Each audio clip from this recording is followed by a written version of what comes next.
योग वशिष्ठ का ये सूत्र कहता है, just as a pillar is set to be divide of the statue when it has not actually been carved out, so also Brahm is said to be void when it is devoid of the impression of the world.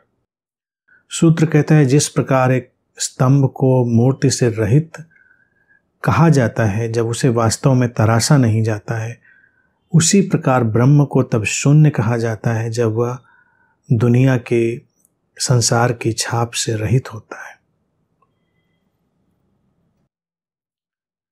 जो इसका पहले का सूत्र आया कि मूर्ति विद्यमान है और इसलिए ब्रह्म रिक्त नहीं है, और यहाँ पर उसका दूसरा विरोधाभासी रूप इस सूत्र में रखा गया कि वो ब्रह्म जो है उसको तब शून्य कहा जाता है जब संभावना की तरह ही उसमें विद्यमान रहती है।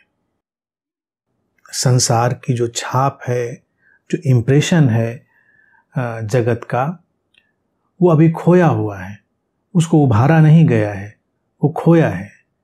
और अगर अभी हम एक चट्टान को देखें या एक स्तंभ को देखें, खंबे को देखें, तो मूर्ति से रहित है, उसमें कोई मूर्ति नहीं। इस सुंदर उदाहरण लिए गए हैं, बड़े प्रैक्टिकल हैं, समझने जैसे। पहले का विरोधाभास कि हम एक चट्टान को देखते हैं और देखते हैं कि उसमें एक मूर्ति समाहित है। अब सूत्र कह रहा है कि हम एक चट्टान को या एक खंबे को देखते हैं तो हम देखते हैं इसमें अभी कुछ उभारा नहीं गया है, एक संभावना के रूप में ठहरा हुआ है, तब हम उसे शून्य कह सकते हैं। और पहले वाले में हम उसको खाली शून्य नहीं कह सकते थे, रिक्त नहीं कह सकते थे, क्योंकि संभावना उभरने की तरफ थी। तो दोनों स्थितियां हैं, वो शून्य भी है और भरा भी है। ज़ेन इसके लिए शब्द उपयोग करता है fullness of emptiness, emptiness of fullness, खालीपन का भराव, भराव का खालीपन। तो ब्रह्म या वो सर्वोच्च अवस्था, वो परम संभावना तब शून्य कही जाएगी जब संभावनाएं बस उसमें विद्यमान है, संभावनाएं केवल सन्निहित हैं, उसमें ठहरी हुई हैं, संभावनाओं में अभी गति नहीं हो रही है। उस स्थिति में शून्यता है। और ये हमारे अंतर्मन की अवस्था भी है, क्योंकि ऐसी जब सर्वोच्च अवस्था की बात कही जा रही तो ऐसा नहीं कि सर्वोच्च अवस्था कहीं दूर किसी दुनिया की बात है, नहीं, हमारे भीतर भी ये सर्वोच्च अवस्था निरंतर डोलती रहती है।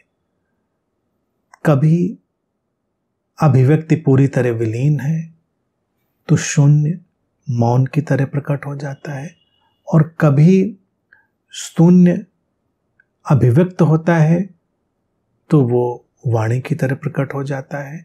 इसी तरह से हर चीज जीवन में आती और जाती रहती है, उसका आना और जाना चलता रहता है।